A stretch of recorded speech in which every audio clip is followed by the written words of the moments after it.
Con ơi, trong những ngày lòng con còn nặng trĩu bởi lo toan, ta đến nhẹ nhàng như gió sớm, để thì thầm rằng ta đã mở đường phước hạnh. Khi bóng tối phủ kín tấm lòng, và con cảm thấy chẳng còn hy vọng, ta vẫn giữ ngọn đèn sáng ngời, để dẫn lối con đi vào vùng đất phước lành.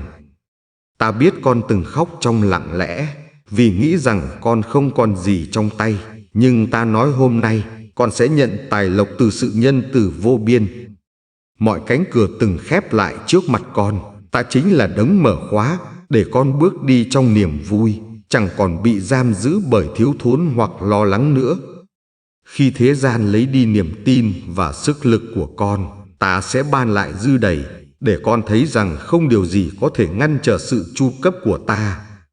Con hãy ngước mắt nhìn trời, nơi phước hạnh đang tuôn tràn, vì ta là đấng dựng nên muôn vật, cũng là đấng ban xuống những điều tốt lành cho con.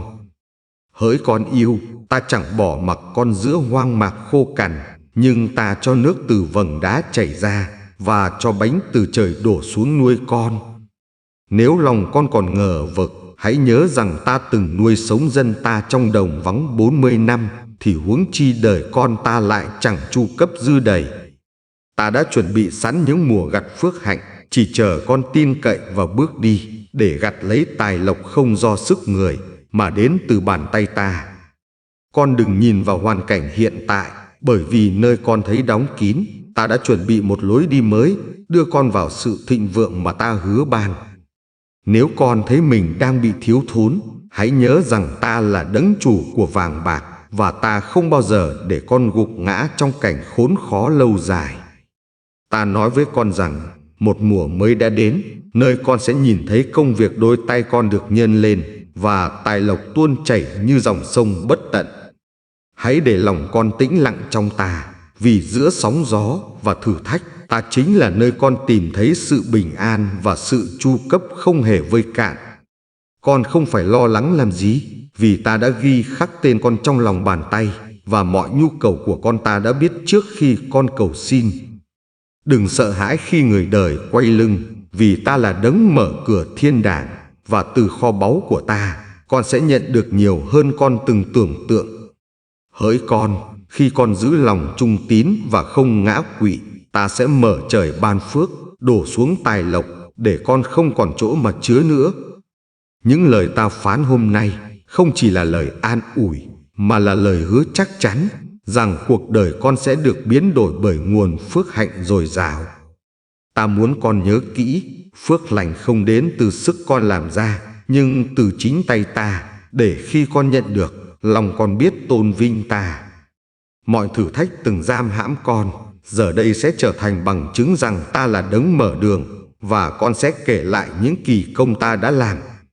Nếu lòng con vẫn còn hoang mang, ta nói rằng hãy tin, bởi vì ta là Đức Chúa Trời thành tín, không hề thất hứa, và mọi lời hứa đều ứng nghiệm đúng thì giờ. Con đừng so sánh mình với ai khác, bởi vì ta đã đặt riêng phần phước cho con, và không ai có thể lấy đi phần ấy khỏi tay con. Hãy đứng vững và giữ lấy đức tin, vì trong đức tin, con sẽ nhìn thấy tài lộc ta ban, không phải chỉ để con no đủ, mà còn để con chia sẻ. Ta chọn con để trở thành nguồn phước, và qua con, nhiều người khác sẽ được nuôi dưỡng, để họ thấy ta là đấng đầy lòng nhân từ và giàu lòng thương xót. Hãy nhận lấy lời này như làn gió sớm mai, vỗ về linh hồn con, để biết rằng con không đơn độc, và ta chính là nguồn tài lộc vĩnh hằng. Và giờ đây, con có thể để lại những lời thì thầm trong bình luận, như một hành động nhỏ bé, để cùng chia sẻ niềm tin và phước hạnh ta ban cho. Con ơi, hãy nhớ rằng ta không bao giờ để con đi một mình, bởi vì mỗi bước chân con, ta đã đi trước để dọn sẵn đường phước hạnh. Nếu con thấy bóng tối bao quanh, hãy đừng sợ, vì ánh sáng của ta sẽ bừng chiếu, mở ra lối đi, nơi tài lộc và bình an đang chờ. Ta không bao giờ bỏ mặc con trong sa mạc khô cằn, nhưng ta làm cho hoa nở giữa đất hoang, và dòng sông phước hạnh trào dâng từ chính tay ta. Khi con nhìn vào tay mình trống rỗng, hãy biết rằng ta đang cầm giữ kho báu thiên đàng, để ban cho con đúng lúc, đúng thì, không chậm trễ. Con sẽ không còn đói khát nữa, vì ta là bánh hằng sống, và từ nơi ta, con nhận được sự no đủ, không chỉ cho thể xác mà cho linh hồn. Đừng để lòng con run rẩy khi nhìn vào thiếu thốn, bởi vì ta đã chuẩn bị sự dư đầy, và con sẽ thấy mọi thứ được chu cấp không hề vơi cạn. Hỡi con, những giọt nước mắt con đã rơi trong âm thầm, ta gom lại trong bình của ta, và biến chúng thành những giọt dầu phước lành trên đầu con. Mỗi một lời cầu xin con đã thì thầm, ta đều nghe thấy, và hôm nay ta phán rằng con sẽ bước vào một mùa mới đầy phước hạnh. Con hãy nhớ, mọi cánh cửa từng đóng lại không phải là dấu chấm hết, mà chỉ là ta chuẩn bị mở cánh cửa lớn hơn, dẫn con đến tài lộc dư đầy. Ta yêu con bằng tình yêu không phai nhạt, và tình yêu ấy trở thành dòng suối, chảy mãi không ngừng, nuôi dưỡng con trong từng khoảnh khắc đời sống. Con không cần lo lắng làm gì, bởi vì ta chính là nguồn, và từ nguồn của ta, phước hạnh tuôn xuống dồi dào, làm con trở thành kẻ giàu có trong ta. Đừng sợ hãi khi con thấy người khác thành công, bởi vì phần phước ta định cho con đã được niêm phong, và nó sẽ đến đúng thì giờ ta ấn định. Khi con cảm thấy mình bé nhỏ giữa thế gian rộng lớn, ta muốn con biết rằng con là con yêu dấu của ta, và ta sẽ chu cấp mọi điều. Ta là đấng mở đường trong hoang mạc, và ta cũng là đấng mở kho tàng thiên đàng, để ban tài lộc và phước hạnh xuống trên con và gia đình. Con sẽ thấy rằng từ hôm nay, bàn tay con làm việc sẽ được nhân lên, và từng nỗ lực nhỏ bé sẽ được ta biến thành mùa gặt bội thu. Khi thế gian tìm kiếm nơi này nơi khác để thỏa mãn, con hãy tìm ta, bởi vì trong ta, con tìm thấy cả tài lộc, sự sống và bình an thật. Ta đã hứa rằng con sẽ chẳng thiếu điều gì, và lời ta không bao giờ trở về luống công, nhưng sẽ làm ứng nghiệm mọi điều ta đã định cho con. Đừng nghĩ rằng con vô giá trị, bởi vì ta đã chọn con từ trước buổi sáng thế, để ban phước hạnh, và để con trở thành nguồn phước cho nhiều người. Con hãy đứng vững, bởi vì phước lành không đến từ sức mạnh con, nhưng đến từ chính ta, đấng làm nên mọi sự, đấng không hề thay đổi. Ta nói với con rằng, sự thịnh vượng của con sẽ không bị lấy đi, bởi vì ta là đấng bảo vệ, và những gì ta ban thì chẳng ai cướp được. Mỗi buổi sáng, khi con thức dậy, hãy ngước mắt nhìn lên, vì từ trời cao, phước hạnh đang tuôn xuống, làm cho đời sống con được đầy dẫy sự ngọt ngào. Nếu con thấy mệt mỏi, hãy đến gần ta, vì ta chính là suối nước mát, làm dịu cơn khát và ban tài lộc dư đầy cho linh hồn con. Ta biết những khát khao con giấu kín, và ta sẽ biến chúng thành hiện thực, bởi vì ta là đấng yêu con, và chẳng có gì là quá khó với ta. Khi con bước đi trong sự vâng phục, con sẽ thấy cánh cửa trời mở ra, và từ đó ta sẽ đổ xuống những ân huệ, tài lộc, làm con tràn ngập vui mừng. Con hãy tiếp nhận lời ta như hạt giống gieo trong lòng, và chúng sẽ sinh hoa kết quả, để con không chỉ nhận lãnh, mà còn trở nên người ban phát. Và hãy nhớ rằng, ta không bao giờ thất hứa, lời ta hôm nay là chắc chắn, rằng ta mở đường, và con sẽ nhận tài lộc từ chính nguồn phước vĩnh hằng. Con ơi, khi con bước vào một ngày mới, đừng để nỗi lo chiếm lấy lòng con, bởi vì ta đã đi trước con, để chuẩn bị mọi phước hạnh. Ta biết con sợ hãi khi thấy con đường trước mặt đầy chông gai, nhưng hãy vững tin, bởi vì ta chính là đấng mở lối cho bước chân con. Những giọt mồ hôi con đổ xuống trong mệt mỏi, ta đều thấy, và ta phán rằng sẽ đến mùa con gặt hái hoa trái, không thiếu điều gì. Đừng run rẩy khi nhìn vào hoàn cảnh, bởi vì ta đã gieo hạt giống thịnh vượng, và khi đến thời điểm, con sẽ gặt lấy mùa màng dư đầy. Con ơi, phước hạnh ta ban không giống thế gian, nó không chỉ là sự dư dật vật chất, mà còn là sự bình an trong từng khoảnh khắc sống. Khi con yếu đuối, ta sẽ trở thành sức mạnh. Khi con nghèo khó, ta trở thành nguồn tài lộc. Và khi con lạc lối, ta chính là đường đi. Ta nói với con rằng, những gì kẻ thù cướp đoạt khỏi tay con, ta sẽ đòi lại và ban lại gấp nhiều lần, để con biết ta quyền năng. Hỡi con yêu, hãy nhớ rằng tài lộc đến từ ta, và không ai có thể thay đổi định mệnh phước hạnh ta đã sắp đặt cho đời con từ trước. Đừng so sánh con với người khác, bởi vì phước hạnh con mang khác biệt. Ta đã định riêng cho con, để con trở thành minh chứng cho sự tốt lành của ta. Mỗi một hơi thở con hít vào là dấu chỉ của ân điển, bởi vì ta đã giữ con sống, không phải để thiếu thốn, nhưng để nhận lãnh sự dư đầy. Khi con quỳ xuống cầu nguyện trong căn phòng nhỏ bé, ta đã nghe tiếng lòng con, và ta phán rằng con sẽ nhìn thấy phước hạnh tràn xuống nhà con. Con hãy kiên nhẫn, bởi vì lời ta giống như mưa rơi, chẳng bao giờ trở về luống công, nhưng sẽ làm nảy mầm sự sống nơi đất lòng con. Ta thấy con đã kiệt sức, nhưng ta ban sức mới. Ta thấy con thiếu thốn, nhưng ta ban tài lộc. Ta thấy con gục ngã, nhưng ta nâng dậy.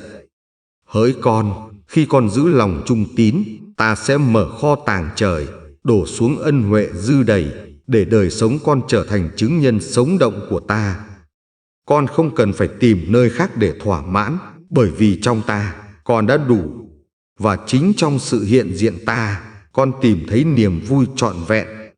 Mọi thử thách chỉ là tạm thời, nhưng phước hạnh ta dành cho con là vĩnh hằng. Hãy kiên vững, bởi vì con sẽ thấy kết quả kỳ diệu trong thì giờ đúng.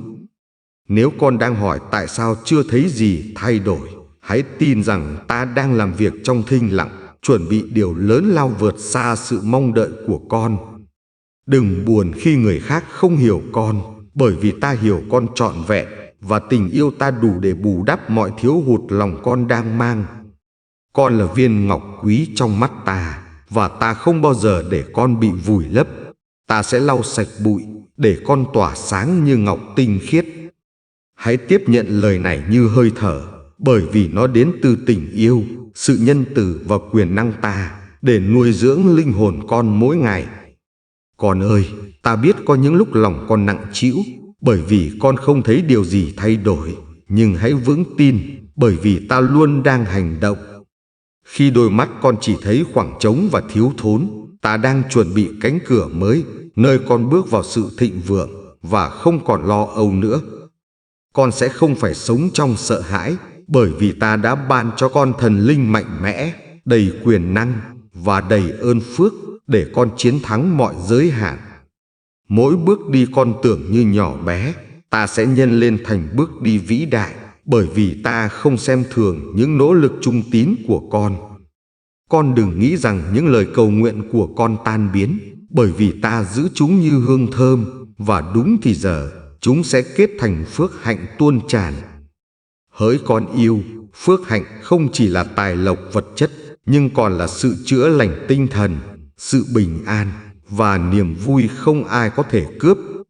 Ta chính là đấng làm cho đồng khô trổ hòa và sa mạc trở thành vườn xanh.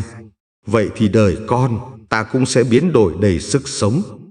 Khi người khác nói rằng con sẽ thất bại, ta nói con được dựng nên để thành công. Khi họ nói con thiếu thốn, ta phán con sẽ được dư đầy. Con đừng sợ khi con đường trở nên mịt mờ, bởi vì ta là ngọn đèn soi sáng, và bước chân con sẽ không trượt ngã, cũng chẳng lạc lối. Ta biết con từng muốn buông bỏ, nhưng hôm nay ta phán rằng con hãy đứng lên, bởi vì ta ban cho con sức mạnh mới để bước tiếp. Con hãy nhớ, sự thịnh vượng không đến trong một đêm, nhưng nó đến từ tay ta, từng bước, từng mùa, và ta sẽ không bao giờ để con thiếu. Nếu có người chế giễu con vì tin cậy ta, hãy biết rằng chính lúc ấy ta sẽ bày tỏ quyền năng, để họ thấy rằng ta ở cùng con. Mọi điều ta làm đều có mục đích, và trong kế hoạch của ta, con không bao giờ bị bỏ quên. Hãy vững tin, bởi vì tương lai con đầy hy vọng. Hỡi con, ta phán rằng những năm tháng bị mất, ta sẽ phục hồi. Những gì kẻ thù phá hủy, ta sẽ dựng lại gấp nhiều lần, cho con được dư đầy. Con sẽ thấy phước hạnh tràn ra không chỉ trong nhà, mà còn lan đến những người xung quanh, để qua con, họ biết ta là đấng chu cấp. Ta chọn con để trở thành lời chứng sống, rằng ta là Đức Chúa Trời không hề thay đổi, vẫn mở đường, vẫn ban tài lộc, vẫn giữ lời hứa trọn vẹn. Khi con kiệt sức, hãy nương cậy ta, vì sức mạnh con đến từ ta. Khi con nghèo khó, hãy trông cậy ta, vì tài lộc con đến từ ta. Đừng để nỗi sợ bóp nghẹt giấc mơ, bởi vì ta đã gieo trong lòng con một mùa gặt mới, và mùa ấy sẽ đến, dù chậm nhưng chắc chắn. Con hãy ca ngợi ta ngay cả khi chưa thấy, bởi vì sự ngợi khen mở đường cho phép lạ, và khi con ca ngợi, phước hạnh sẽ tràn xuống. Hỡi con, hãy để lòng con lắng nghe, bởi vì ta đang thì thầm, ta mở đường, ta ban phước, ta đổ tài lộc, và con sẽ chẳng thiếu gì. Con ơi, hãy lắng nghe tiếng ta thì thầm, vì ta chính là đấng mở đường, và trong sự hiện diện ta, con sẽ nhận tài lộc dư đầy. Khi con còn mỏi mệt bởi gánh nặng, hãy nhớ rằng ta đã hứa sẽ ban cho con sức mới, và không một điều gì có thể cản trở phước hạnh. Con từng nghĩ rằng những thất bại đã lấy đi cơ hội, nhưng ta nói hôm nay, ta sẽ phục hồi những năm tháng đã mất và ban phước gấp nhiều lần.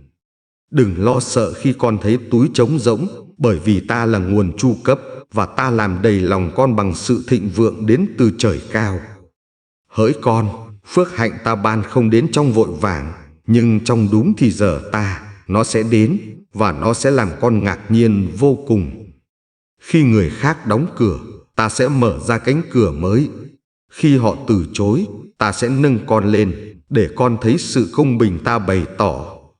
Ta biết từng nhu cầu con đang mang, và ta không bỏ qua một điều nào, bởi vì ta chính là đấng quan phòng, đầy tình yêu thương nhân từ. Hãy nhớ rằng, tài lộc ta ban không chỉ để con được dư đầy, mà còn để con trở thành nguồn phước, chia sẻ và nâng đỡ những người khác. Nếu lòng con còn hoang mang, hãy nhìn vào lời ta, bởi vì lời ta là ngọn đèn soi sáng, đưa con đến nơi sự thịnh vượng không phai tàn. Con ơi, ta phán rằng, ta không chỉ mở đường trong vật chất, mà còn trong tinh thần, để con sống an vui, mạnh mẽ và đầy hy vọng. Những vết thương con từng chịu, ta sẽ chữa lành. Những giọt nước mắt con từng rơi, ta sẽ lau sạch. Và những gì con mất, ta sẽ bù lại. Con hãy kiên nhẫn chờ đợi, bởi vì phước hạnh ta giống như hạt giống trong lòng đất, sẽ nảy mầm, trổ bông và sinh hoa trái đúng thì giờ. Nếu con thấy mình đơn độc, hãy nhớ rằng ta ở bên con. Và nơi nào ta hiện diện, nơi đó tràn đầy tài lộc, bình an và niềm vui. Con đừng để nỗi sợ hãi dập tắt giấc mơ, bởi vì ta đã gieo trong lòng con một mùa gặt mới, và mùa ấy sẽ tràn ngập phước hạnh.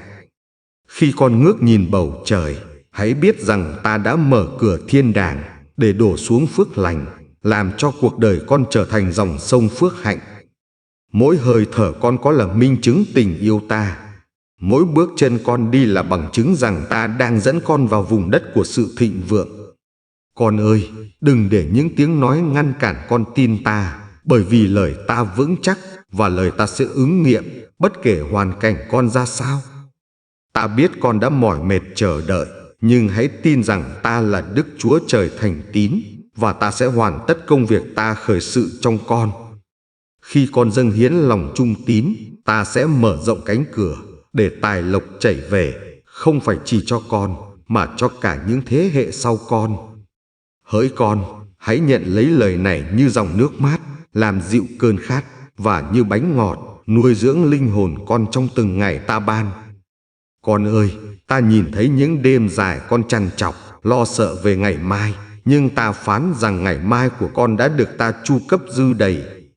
Khi đôi tay con run rẩy vì thiếu thốn, hãy nắm lấy tay ta, bởi vì trong tay ta có kho báu thiên đàng, và ta sẵn lòng ban cho con. Con sẽ không còn phải đi trong bóng tối, bởi vì ta là ánh sáng đời con, và ánh sáng ấy sẽ dẫn con đến nơi phước hạnh viên mãn. Hỡi con, phước hạnh ta ban không giống thế gian, nó không phai tàn, không điều kiện, bởi vì nó đến từ tình yêu đời đời ta dành cho con. Nếu lòng con nghi ngờ, hãy nhìn lại những lần ta đã giải cứu con, bởi vì ta không hề thay đổi, và ta vẫn giữ lời hứa mãi mãi. Con hãy đứng vững trong đức tin, bởi vì đức tin là chìa khóa mở kho tàng phước hạnh, và khi con tin, con sẽ nhận được dư đầy. Mọi bước con đi hôm nay đều không vô ích, bởi vì ta dùng cả những thất bại để biến chúng thành bàn đạp, đưa con vào vùng đất thịnh vượng. Con đừng để giọng nói của sợ hãi lấn át, bởi vì ta đã ban cho con tinh thần mạnh mẽ, không phải để gục ngã, nhưng để chiến thắng. Khi con thấy khó khăn chồng chất, hãy nhớ rằng ta là đấng biến cho tàn thành vinh quang và biến những gì yếu đuối thành nguồn sức mạnh. Con ơi, ta phán rằng tài lộc con sẽ nhận không đến từ người đời, nhưng đến từ ta, để không ai có thể khoe khoang rằng họ đã ban cho. Mỗi lời cầu nguyện con dâng lên là hạt giống, và ta phán rằng hạt giống ấy sẽ mọc lên thành cây sự sống, kết trái trong mùa đúng thì giờ. Khi con giữ lòng trung tín, con sẽ thấy phước hạnh tràn ra, không chỉ đủ cho con, mà còn dư dật để chia sẻ cho những người chung quanh. Hỡi con, đừng để những cánh cửa khép lại làm con nản lòng, bởi vì ta là đấng mở ra cánh cửa mới, rộng lớn hơn, đầy phước hạnh hơn. Ta nhìn thấy giọt mồ hôi con rơi, và ta nói rằng không gì vô ích, bởi vì ta biến từng giọt ấy thành những viên ngọc phước lành sáng chói. Con sẽ thấy công việc tay con được nhân lên, và sự trung tín nhỏ bé con dâng lên sẽ trở thành nguồn phước lớn lao, khiến con kinh ngạc. Khi người đời bỏ quên con, ta sẽ nhớ đến con. Khi họ coi thường con, ta sẽ tôn cao con, bởi vì ta yêu con bằng tình yêu bất diệt. Con ơi, hãy để lời ta trở thành nền tảng vững chắc, bởi vì trên nền tảng ấy, con sẽ xây dựng cuộc đời đầy tài lộc và phước hạnh vững bền. Nếu con thấy mình yếu đuối, hãy chạy đến ta, bởi vì ta chính là sức mạnh. Nếu con thấy mình thiếu thốn, hãy đến gần ta, bởi vì ta là nguồn. Hãy tiếp nhận lời này như ánh bình minh, xua tan đêm tối, như cơn mưa mát lành, làm nảy mầm sự sống, và như dòng sông, chảy mãi không ngừng. Và con sẽ nhận biết rằng, ta là đấng mở đường, đấng ban phước, đấng đổ tài lộc, và ta sẽ làm ứng nghiệm mọi lời hứa cho đời con. Con ơi, hãy bước đến gần ta, vì ta là đấng mở đường, và trong sự hiện diện ta, con sẽ nhận phước hạnh dư đầy, không thiếu điều gì nữa. Khi con nhìn thấy những trở ngại, đừng để lòng con run sợ, bởi vì ta sẽ biến núi thành đồng bằng, và con sẽ bước đi trên đường bằng phẳng. Hỡi con, ta biết con đã chờ đợi lâu dài, và đôi khi lòng con muốn bỏ cuộc, nhưng ta nói hôm nay, phước hạnh con tìm kiếm đang đến. Con sẽ không còn sống trong cảnh thiếu thốn, bởi vì ta là đấng chu cấp, và từ kho báu thiên đàng, ta đổ xuống tài lộc để con dư đầy. Khi thế gian đóng mọi cánh cửa, ta vẫn giữ chìa khóa mở cửa thiên đàng, và ta mở ra những cơ hội mà không ai có thể đóng lại. Con hãy tin, bởi vì đức tin con là nền tảng, và khi con đặt trọn niềm tin nơi ta, con sẽ thấy phước hạnh tuôn tràn như thác nước mạnh mẽ. Ta thấy con đã gục ngã trong mỏi mệt, nhưng ta đến để nâng con lên. Ta thấy con yếu đuối, nhưng ta sẽ ban sức mới dồi dào. Hỡi con yêu, tài lộc ta ban không đến để con ích kỷ, mà để con trở thành kênh dẫn, để qua con, nhiều người khác cũng được hưởng phước hạnh. Con đừng nghĩ rằng những gì con làm trong âm thầm bị lãng quên, bởi vì ta ghi nhớ mọi việc nhỏ bé, và ta sẽ trả lại cho con bội phần. Ta biết những giọt nước mắt con đã rơi trong lặng lẽ, và ta gom chúng lại để biến thành dòng sông ân điển tuôn chảy vào cuộc đời con. Con ơi, đừng để lòng con bối rối, bởi vì ta là nguồn bình an, và nơi ta, con sẽ không còn run sợ, nhưng an nghỉ trong sự tin cậy. Khi người khác chế giễu đức tin con, hãy nhớ rằng ta là đấng bênh vực, và ta sẽ chứng minh rằng lời hứa của ta dành cho con là thật. Hỡi con, ta ban cho con đôi mắt đức tin, để con nhìn thấy phước hạnh, ngay cả khi mắt trần con chưa thấy gì thay đổi trước mắt. Con sẽ thấy tay ta hành động, làm rung chuyển mọi điều không bền vững, để dựng lại những gì bền vững, và đặt con đứng vững trên nền tảng phước hạnh. Đừng nghi ngờ khi con thấy chậm trễ, bởi vì mọi sự trong ta đều có thì giờ. Và khi đến thời điểm, ta sẽ làm ứng nghiệm cách trọn vẹn. Con hãy tin rằng ta là đấng chăn giữ, và ta dẫn con đến đồng cỏ xanh, nơi không chỉ có sự bình an, mà còn có sự thịnh vượng dư đầy. Ta biết có lúc con tự hỏi tại sao mình thiếu thốn, nhưng hôm nay ta phán rằng con sẽ nhìn thấy tài lộc đổ xuống, làm thay đổi cả đời sống con. Khi con đặt ta làm ưu tiên, mọi điều khác sẽ được thêm cho. Bởi vì ta không bao giờ để con tìm kiếm Ngài vô ích, nhưng luôn ban trả xứng đáng. Con hãy để lời ta ngấm sâu trong lòng, như mưa thấm vào đất khô, để sinh ra hoa trái, và làm đời sống con tràn đầy sự sống. Hỡi con, ta phán rằng, từ hôm nay, con sẽ bước đi trên con đường mới, con đường ta mở ra, và con sẽ không còn thiếu điều gì.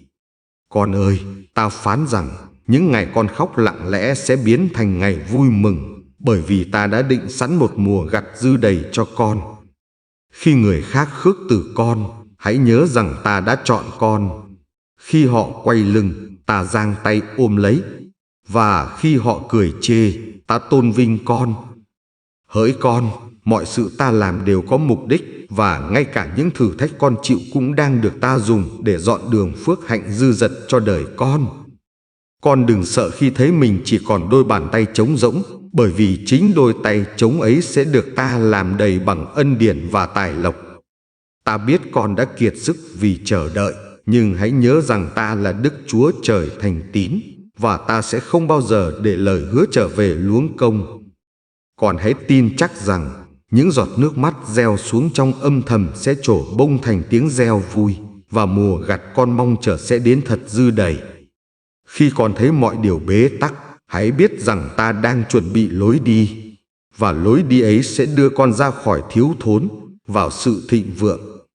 Hỡi con, ta phán rằng, ta mở cửa mà không ai đóng được, ta ban phước mà không ai ngăn cản, và những gì thuộc về con sẽ đến đúng thì giờ. Con đừng ngại những thất bại trong quá khứ, bởi vì ta có thể biến thất bại thành nền tảng cho thành công, và biến nước mắt thành dầu vui mừng. Khi lòng con yếu đuối, hãy đến gần ta, bởi vì ta là nguồn sức mạnh. Khi con nghèo khó, hãy tìm đến ta, bởi vì ta là nguồn tài lộc. Con hãy biết rằng, sự giàu có ta ban không chỉ để con sống dư dật, mà còn để con trở thành kênh phước lành, giúp đỡ nhiều người khác chung quanh. Ta sẽ làm cho công việc tay con được phước, và những gì con gieo trong sự trung tín sẽ trổ bông gấp bội, để con không còn lo lắng về thiếu thốn. Hỡi con, ta thấy lòng con run rẩy, nhưng ta nói hôm nay rằng, đừng sợ, bởi vì ta đang dẫn con vào mùa mới, nơi phước hạnh tuôn tràn. Con sẽ bước đi trong bình an, và những núi cao chắn lối sẽ bị rời đi. Những thung lũng sâu sẽ được lấp đầy, để con đi dễ dàng. Ta đã chuẩn bị những cánh cửa rộng lớn cho con, và khi con bước vào, con sẽ thấy ân điển, tài lộc và niềm vui vỡ òa trên đời sống. Khi kẻ thù mưu tính hãm hại, ta sẽ dùng chính điều đó để làm bàn đạp nâng con lên, và qua đó, con sẽ thấy sự công chính ta bày tỏ. Con ơi, đừng ngạc nhiên khi thấy mọi điều xoay chuyển bất ngờ, bởi vì ta là đấng hành động kỳ diệu, và mọi kế hoạch ta đều hoàn hảo trọn vẹn. Con hãy để lòng con nghỉ ngơi trong ta, bởi vì nơi ta có sự bình an, và sự bình an ấy sẽ gìn giữ con trong mọi thử thách. Hỡi con, ta phán rằng, tài lộc con nhận không đến từ sức riêng, nhưng từ bàn tay ta. Và khi con nhận, lòng con sẽ tràn ngập tạ ơn. Hãy vững tin, bởi vì ta là đấng mở đường, và con sẽ nhìn thấy bằng chứng rõ ràng rằng phước hạnh ta ban sẽ làm đời con thay đổi mãi mãi. Con ơi, ta biết những ngày qua lòng con nặng trĩu, bởi vì con thấy bóng tối dường như dày đặc, nhưng ta nói hôm nay, ánh sáng ta sẽ chiếu rọi. Khi con bước đi trong thung lũng khổ đau, ta không rời xa con, nhưng ta đi bên cạnh, nắm chặt tay con, và đưa con vượt qua an toàn. Hỡi con, ta phán rằng, phước hạnh của ta không chỉ là bánh ăn và áo mặc, mà là nguồn bình an và tài lộc dư đầy nuôi dưỡng linh hồn. Nếu con nhìn thấy thiếu thốn, hãy biết rằng ta là đấng chu cấp. Nếu con nhìn thấy cánh cửa đóng, hãy biết ta đã chuẩn bị lối đi khác. Còn hãy nhớ rằng, mọi lời ta hứa đều thành tín. Và một khi ta đã phán, thì lời ấy chắc chắn sẽ ứng nghiệm, không bao giờ trở về luống công. Ta đã ban cho con đôi mắt đức tin để nhìn vượt qua giới hạn. Và khi con nhìn bằng đức tin, con sẽ thấy cánh cửa phước hạnh mở rộng. Con ơi, ta phán rằng sự chậm trễ không phải là từ chối, nhưng là sự chuẩn bị. Bởi vì ta muốn phước hạnh con nhận đến đúng thời điểm. Khi người khác bỏ rơi, ta sẽ ở cùng. Khi họ không còn quan tâm, ta vẫn ôm con vào lòng.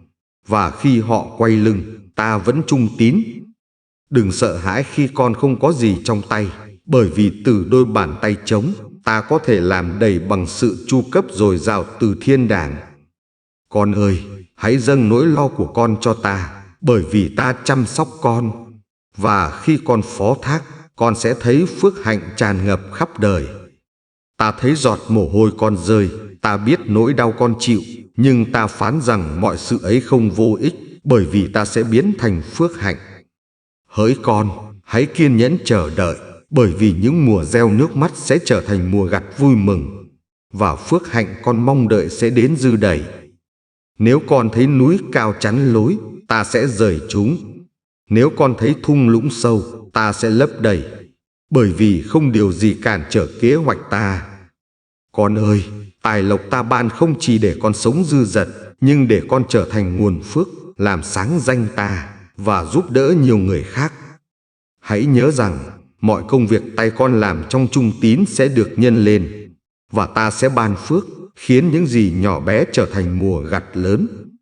Con đừng nản lòng khi thấy mình lạc lối, bởi vì ta là đường đi. Và khi con tìm ta, con sẽ tìm thấy hướng đi đúng cho đời.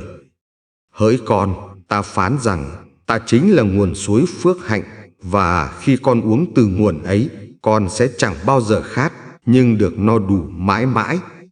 Nếu con thấy mình yếu đuối, hãy biết rằng ta là sức mạnh. Nếu con thấy mình trống rỗng, hãy biết rằng ta là nguồn tài lộc dư đầy.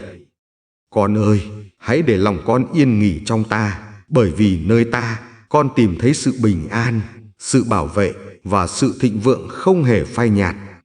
Ta nói với con rằng, từ hôm nay, con sẽ bước vào một mùa mới, mùa phước hạnh, nơi ta mở đường, và con sẽ nhận tài lộc dư dật. Con ơi, ta phán rằng những gì con đang chịu đựng không phải là dấu chấm hết, nhưng chỉ là bước chuẩn bị để phước hạnh lớn lao được bày tỏ trên đời. Khi con thấy mọi thứ vỡ vụn, ta sẽ gom lại, và từ những mảnh vụn ấy, ta dựng nên điều mới, đẹp hơn, trọn vẹn hơn, vượt xa mong đợi con. Đừng ngã lòng khi con thấy cửa này đóng, bởi vì ta đang mở ra cánh cửa khác rộng lớn hơn, và nơi đó, con sẽ bước vào phước hạnh. Hỡi con, ta biết con từng bị khước từ, từng bị tổn thương, nhưng ta nói rằng chính những vết thương ấy sẽ trở thành dấu ấn, chứng minh tình yêu ta. Con ơi, đừng run rẩy khi con đi trong sa mạc, bởi vì ta sẽ khiến hoa nở trên đất khô và nước chảy ra từ đá cứng. Khi người đời không còn tin tưởng con, ta vẫn tin. Khi họ bỏ rơi, ta vẫn giữ lấy. Và khi họ cười chê, ta vẫn gọi con là con yêu dấu. Hỡi con, phước hạnh ta ban vượt trên hiểu biết loài người, bởi vì nó đến từ thiên đàng, nơi không mục nát, không phai tàn và không bao giờ thiếu hụt.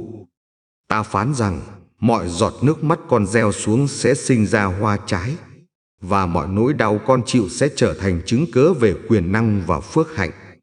Khi con nhìn thấy cánh đồng khô cằn, đừng tuyệt vọng, bởi vì ta sẽ cho mưa đến, và hạt giống con gieo sẽ nảy mầm, trổ bông, kết trái dư đầy. Con hãy giữ lòng trung tín, bởi vì trung tín mở cửa trời. Và khi cửa trời mở, phước hạnh tuôn tràn, làm cho đời sống con trở thành lời chứng sống động. Con ơi, ta đã thấy những ngày con gục ngã, và ta đã nâng con dậy. Ta thấy những lúc con kiệt sức, và ta đã ban sức mới. Hỡi con, hãy nhớ rằng sự chậm trễ của ta không phải là từ chối, nhưng là sự sắp đặt để con nhận phước hạnh vào thời điểm hoàn hảo, không sớm cũng không muộn. Khi con bước đi trong đức tin, con sẽ nhìn thấy điều ta làm. Và khi con giữ lòng trung tín, con sẽ thấy mùa gặt phước hạnh chẳng ai lấy được. Con ơi, hãy vững tin, bởi vì ta là đấng mở đường, và đường ta mở ra sẽ dẫn con đến sự bình an, sự thịnh vượng và sự vui mừng bất tận. Nếu lòng con còn nghi ngờ, hãy nhớ rằng ta đã từng nuôi dân ta trong đồng vắng, và nếu ta làm được cho họ, ta cũng sẽ làm cho con. Hỡi con, tài lộc ta ban không chỉ là của cải, nhưng còn là sự chữa lành, sự đổi mới và sức mạnh để con sống trọn vẹn trong kế hoạch của ta. Con hãy tiếp nhận lời ta như dòng suối trong lành, làm dịu cơn khát, như bánh ngọt nuôi dưỡng linh hồn, và như ánh sáng soi rọi con đường. Ta phán rằng từ hôm nay con sẽ không còn thiếu thốn, nhưng con sẽ trở thành người được chu cấp, người ban phát và người làm sáng danh ta giữa muôn dân. Con ơi, hãy để lời này khắc sâu trong lòng. Ta mở đường, ta đổ phước, ta ban tài lộc, và ta giữ lời hứa ta cho con trọn vẹn. Con ơi, ta biết lòng con từng run rẩy vì thiếu thốn, nhưng hôm nay ta phán rằng con sẽ thấy sự dư đầy, bởi vì ta là nguồn tài lộc vô tận. Khi con ngước nhìn và chỉ thấy bóng tối, hãy nhớ rằng ta là ánh sáng soi đường, và nơi ánh sáng ấy, con sẽ bước đi an toàn. Hỡi con, đừng để sợ hãi bóp nghẹt ước mơ, bởi vì ta là đấng phục hồi, và ta sẽ làm nở rộ những hạt giống hy vọng trong lòng con. Ta biết con từng nghĩ rằng mình vô dụng, nhưng ta đã định trước cho con một phần phước, và phần ấy không ai có thể lấy đi được. Con ơi, đừng nghi ngờ khi thấy mình chậm trễ, bởi vì sự chậm trễ của ta luôn mang theo sự hoàn hảo, và phước hạnh sẽ đến đúng thì giờ. Khi con nhìn thấy những thất bại, ta lại nhìn thấy hạt giống của thành công. Khi con nhìn thấy nước mắt, ta lại thấy nguồn suối phước hạnh tuôn trào. Hỡi con, ta phán rằng phước hạnh ta ban không chỉ để con sống đủ, mà còn để con trở thành nguồn ban phát, giúp đỡ những người yếu đuối chung quanh. Con hãy nhớ rằng ta là Đức Chúa Trời của sự nhân lên, và những gì nhỏ bé trong tay con sẽ được nhân gấp bội, bởi vì ta là đấng làm phép lạ. Nếu con cảm thấy gánh nặng, hãy đặt xuống nơi chân ta, bởi vì ta không bao giờ để con mang gánh nặng một mình, nhưng ta luôn ở cùng. Con ơi, ta phán rằng ta sẽ biến cho tàn thành vinh quang, và sẽ biến những gì đổ vỡ thành công trình mới, sáng ngời và vững chắc trong ta. Khi con tưởng rằng không còn lối thoát, ta sẽ mở cửa. Khi con tưởng rằng hết hy vọng, ta sẽ ban sức sống. Và khi con kiệt sức, ta sẽ nâng dậy. Hỡi con, hãy nhớ rằng sự thịnh vượng không chỉ nằm trong vật chất, nhưng trong chính sự bình an, niềm vui và tình yêu ta tuôn đổ vào đời con. Con đừng so sánh con với người khác, bởi vì phần phước ta định cho con là độc nhất, và con sẽ bước đi trong sự sắp đặt riêng biệt của ta. Ta phán rằng con sẽ thấy công việc tay con được phước, và mọi hạt giống con gieo trong nước mắt sẽ mọc lên, sinh ra mùa gặt đầy dư dật. Nếu con còn ngờ vực, hãy nhìn lại những lần ta đã giải cứu, bởi vì ta không thay đổi, và ta vẫn là đấng giữ lời hứa mãi mãi. Con ơi, ta đã chuẩn bị những cánh cửa mới, và khi con bước qua, con sẽ thấy phước hạnh tuôn xuống, không chỉ cho con, mà còn cho thế hệ sau. Hãy tin rằng mọi sự ta làm đều vì lợi ích con, và những điều con không hiểu hôm nay sẽ trở thành bằng chứng tình yêu ta ngày mai. Khi người khác quay lưng, ta vẫn ở lại. Khi họ bỏ rơi, ta vẫn trung tín. Và khi họ khước từ, ta vẫn gọi con bằng tên con yêu dấu. Con hãy tiếp nhận lời này như dòng sông tươi mát, rửa sạch lo âu, như ánh nắng ban mai, sưởi ấm linh hồn, và như bánh ngọt nuôi dưỡng từng ngày. Hỡi con, ta phán rằng ta mở đường trong đồng vắng, ta đổ phước trong khô hạn, và ta ban tài lộc dư đầy cho đời con mãi mãi. Con ơi, ta thấy những đêm dài con thao thức vì sợ ngày mai thiếu thốn, nhưng ta phán rằng con sẽ không còn thiếu điều gì, bởi vì ta luôn chu cấp. Khi đôi tay con mỏi mệt vì gánh nặng, ta sẽ nâng đỡ. Khi đôi chân con chùn bước, ta sẽ thêm sức. Và khi lòng con run rẩy, ta sẽ ban bình an. Hỡi con, ta phán rằng Những lời cầu nguyện con từng thì thầm không mất đi, bởi vì ta giữ lấy chúng, và ta sẽ biến chúng thành phước hạnh dồi dào. Đừng nghi ngờ khi con chưa thấy thay đổi ngay lập tức, bởi vì ta làm việc trong thinh lặng, chuẩn bị mọi điều lớn lao để đến đúng thời điểm cho con.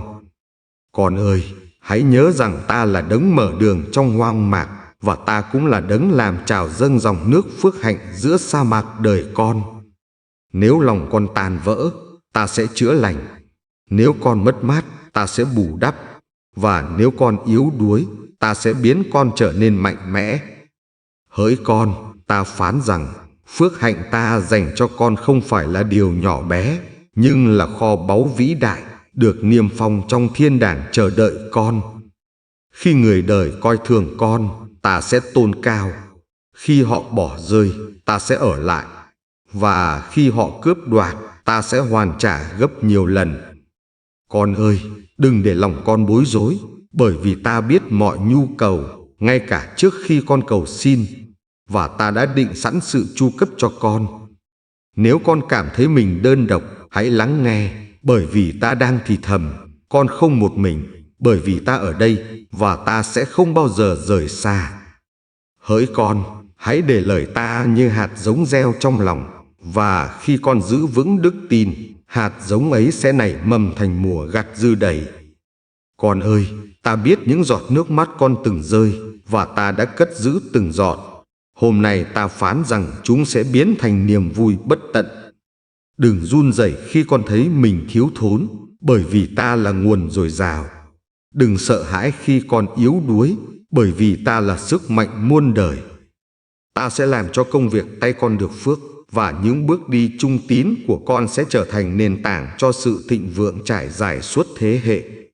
Hỡi con, hãy biết rằng ta là Đức Chúa Trời thành tín, không hề thay đổi, và phước hạnh ta dành cho con sẽ không bao giờ bị lấy đi. Khi kẻ thù dựng lên rào chắn, ta sẽ phá vỡ.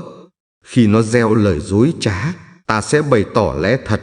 Và khi nó muốn cướp, ta sẽ bảo vệ. Con ơi, hãy để lòng con an nghỉ trong ta, bởi vì nơi ta, con tìm thấy sự bình an, sự tru cấp và tình yêu thương không hề thay đổi. Nếu con còn nghi ngờ, hãy nhìn lên thập giá, bởi vì nơi đó, ta đã ban chính mình làm bằng chứng rằng tình yêu ta dành cho con là vĩnh hằng.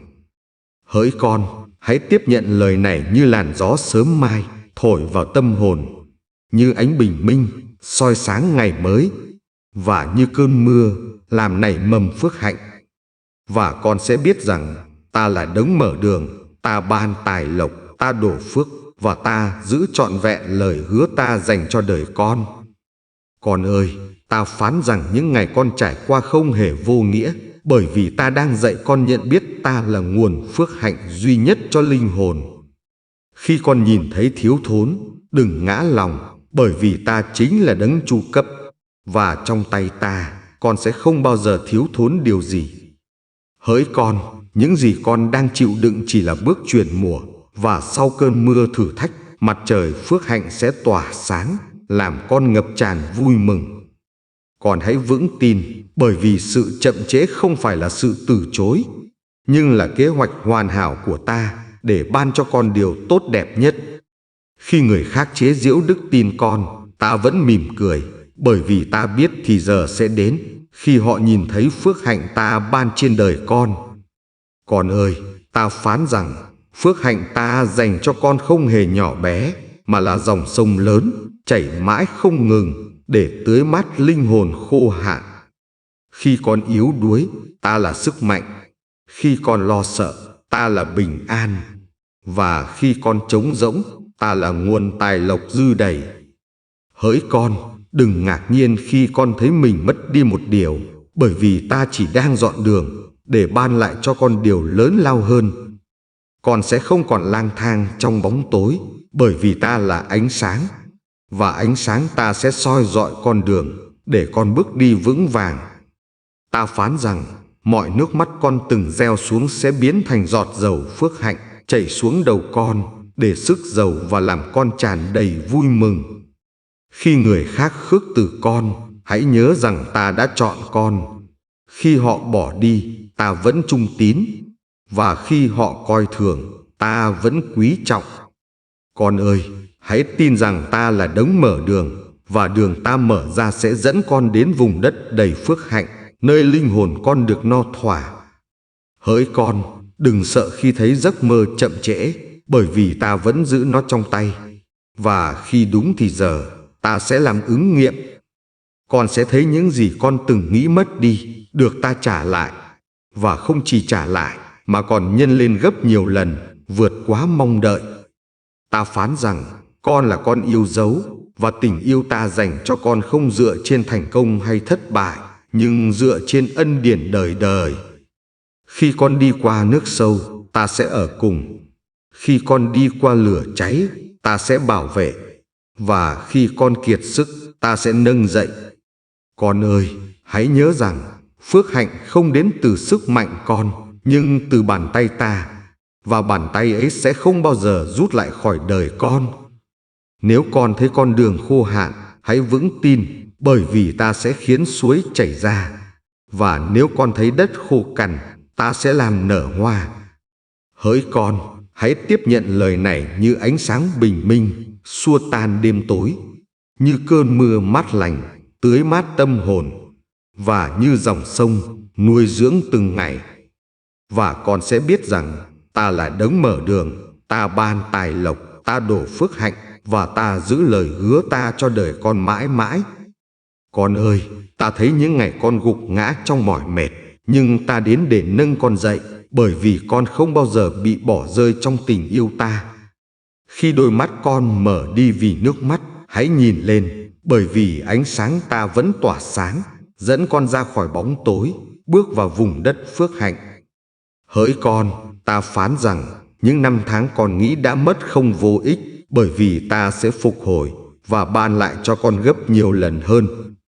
Con ơi, đừng sợ khi người khác không hiểu con, bởi vì ta hiểu con trọn vẹn, và ta sẽ không bao giờ để tiếng lòng con rơi vào hư không.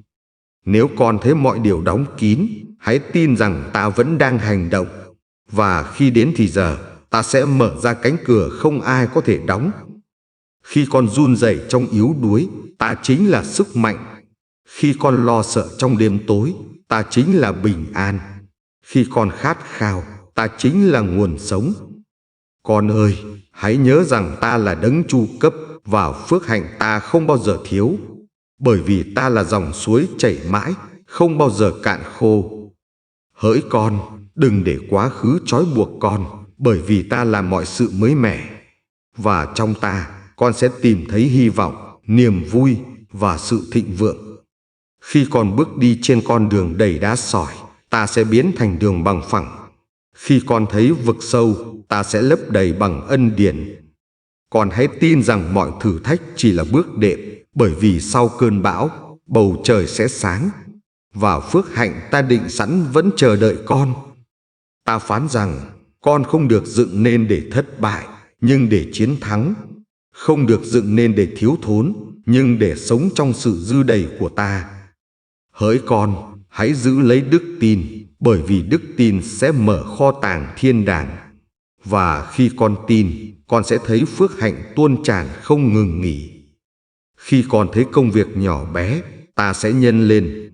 Khi con thấy bước đi yếu ớt, ta sẽ làm mạnh mẽ. Và khi con thấy vô vọng, ta sẽ phục hồi. Con ơi, hãy nhớ rằng ta không chỉ ban tài lộc vật chất, nhưng còn ban sự chữa lành tinh thần, sự bình an trong linh hồn và tình yêu vô hạn.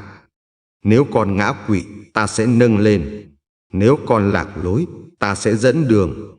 Nếu con trống rỗng, ta sẽ làm đầy bằng phước hạnh thiên đàng. Hỡi con, ta phán rằng, ta không chỉ ban phước cho hiện tại, nhưng còn cho tương lai. Và phước hạnh ấy sẽ trải dài đến thế hệ sau con. Khi người khác bỏ rơi, ta vẫn giữ lấy. Khi họ khước từ, ta vẫn yêu thương. Và khi họ chế giễu, ta vẫn gọi con bằng tên trìu mến.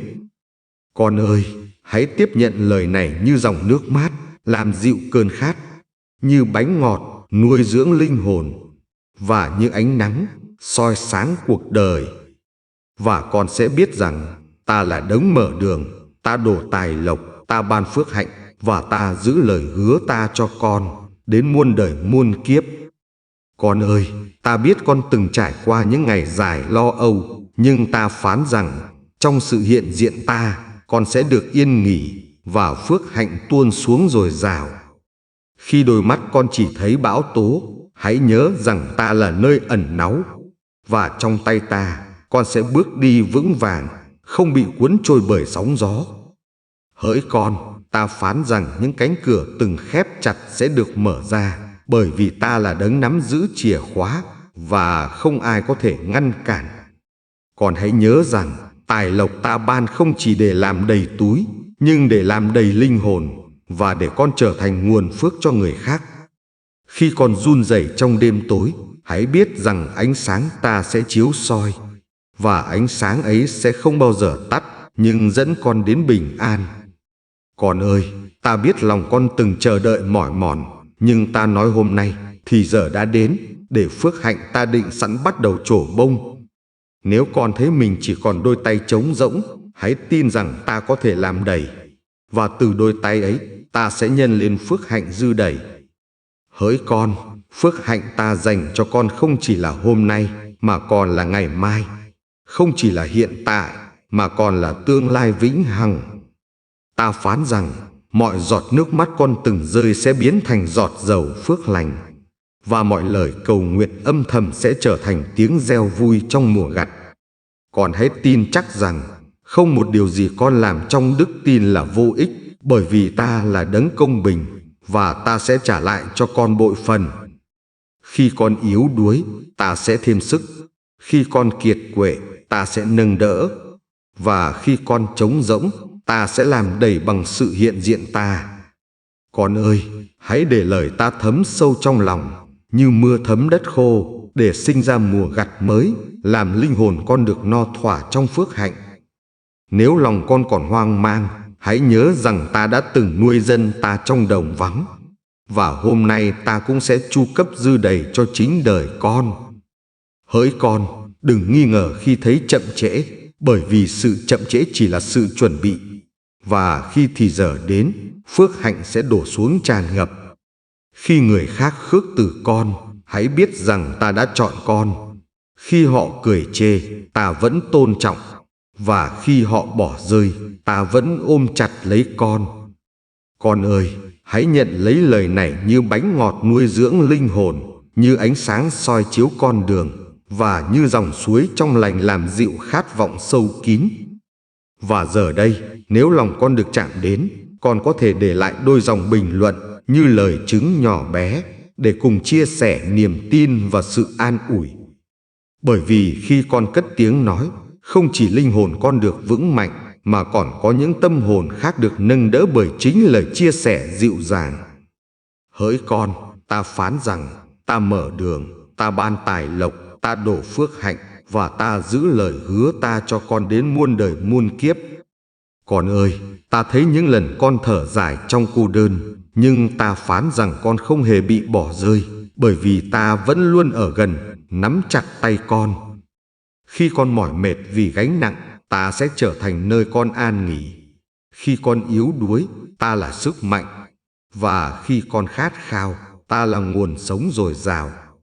Hỡi con, hãy tin rằng phước hạnh ta dành cho con không chỉ dừng lại hôm nay, nhưng sẽ tiếp tục tuôn chảy, giống như con sông không ngừng, làm tươi mát linh hồn. Nếu con thấy cửa này khép lại, hãy tin rằng ta đang mở cánh cửa khác rộng lớn hơn, và nơi đó con sẽ tìm thấy sự dư đầy ta hứa ban. Con ơi, đừng run rẩy khi thấy bóng tối, bởi vì ánh sáng ta sẽ chiếu soi. Và khi con đi trong ánh sáng ấy, con sẽ vững vàng hơn bao giờ. Khi người đời chê bai, ta vẫn tôn vinh. Khi họ bỏ đi, ta vẫn trung tín. Và khi họ quên lãng, ta vẫn nhớ tên con trên tay ta. Hỡi con, mọi lời cầu nguyện con đã dâng lên trong lặng lẽ đều được ta ghi nhớ. Và đúng thì giờ, chúng sẽ trở thành mùa gặt phước hạnh dư đầy. Con hãy kiên nhẫn, bởi vì đức tin mở đường. Và khi con giữ lòng trung tín, con sẽ thấy kho tàng trời được mở ra, phước hạnh tràn xuống khắp đời sống. Nếu lòng con còn ngờ vực, hãy nhìn lại những lần ta đã giải cứu. Và hãy nhớ rằng ta không thay đổi, ta vẫn là đấng giữ lời hứa đời đời. Con ơi, ta phán rằng, sự thịnh vượng ta ban không chỉ là của cải, nhưng còn là sự chữa lành, sự bình an và niềm vui không ai có thể cướp. Khi con nghĩ mình mất đi tất cả, ta sẽ bù đắp. Khi con nghĩ mình thất bại, ta sẽ phục hồi. Và khi con nghĩ mình yếu đuối, ta sẽ nâng dậy. Hỡi con, hãy để lời ta như cơn mưa tưới đất khô, và như hạt giống gieo vào lòng, nó sẽ mọc lên, trổ hoa kết trái trong thì giờ định sẵn.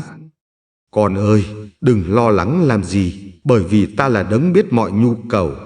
Và trước khi con cầu xin, ta đã chuẩn bị sự chu cấp dư đầy. Nếu con muốn chia sẻ niềm tin và lời chứng, con có thể để lại bình luận như hạt giống đức tin để nâng đỡ và an ủi những tâm hồn khác. Và khi con viết xuống, chính ta sẽ dùng những dòng chữ nhỏ bé ấy để gieo hy vọng cho người khác, giống như ta đang gieo hy vọng vào lòng con. Con hãy nhớ rằng ta là Đức Chúa Trời thành tín, không bao giờ thất hứa.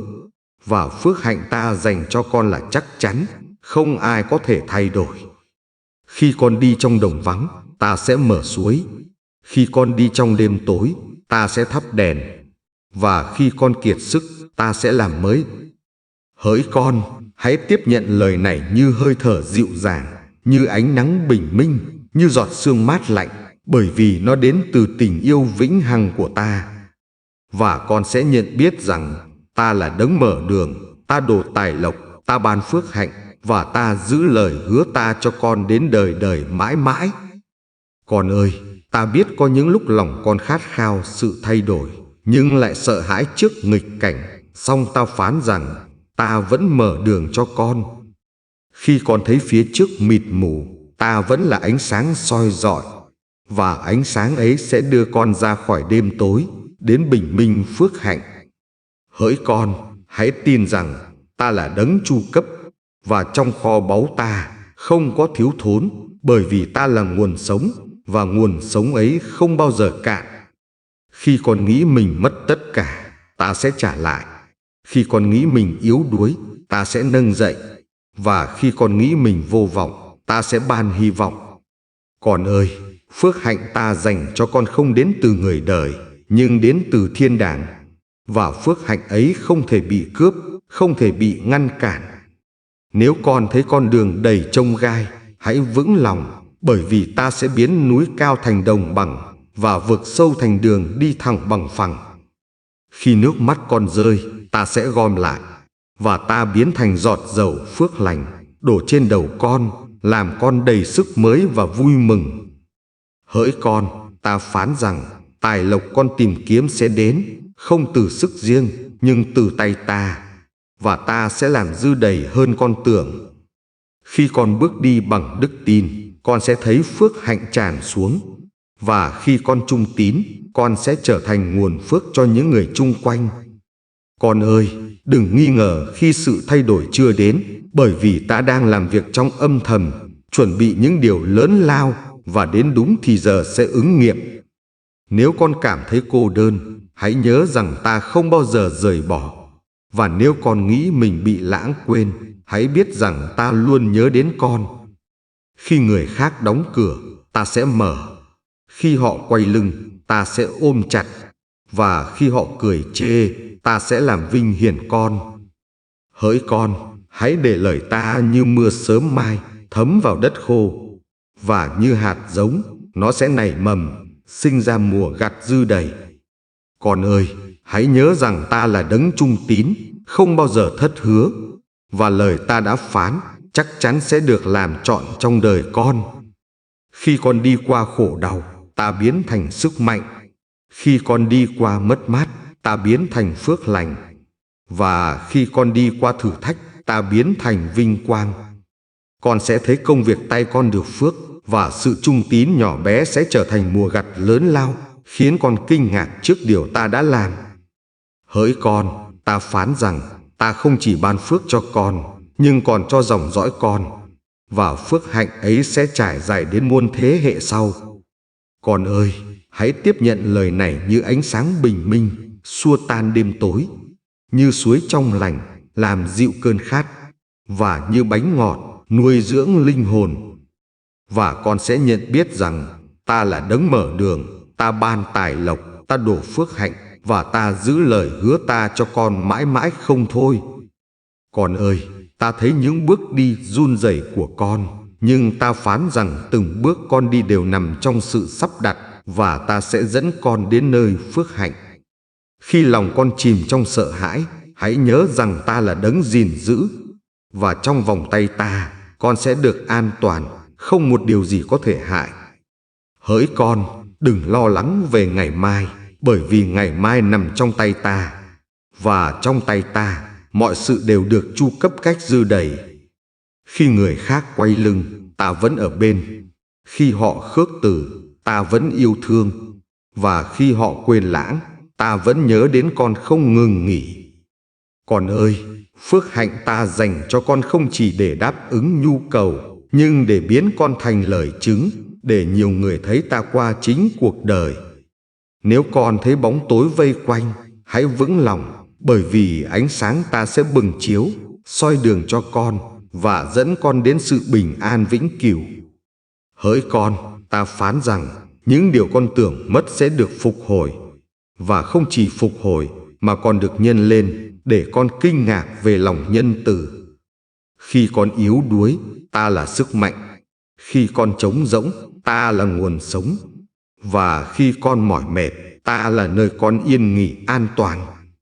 Con ơi, hãy để lời ta như cơn mưa trên đất khô, làm nảy mầm hy vọng, và như ngọn gió mát, làm dịu đi những lo lắng trong lòng.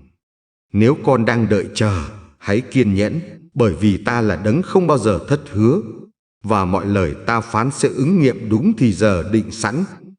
Khi người khác không nhìn thấy giá trị con, ta lại gọi con là báu ngọc.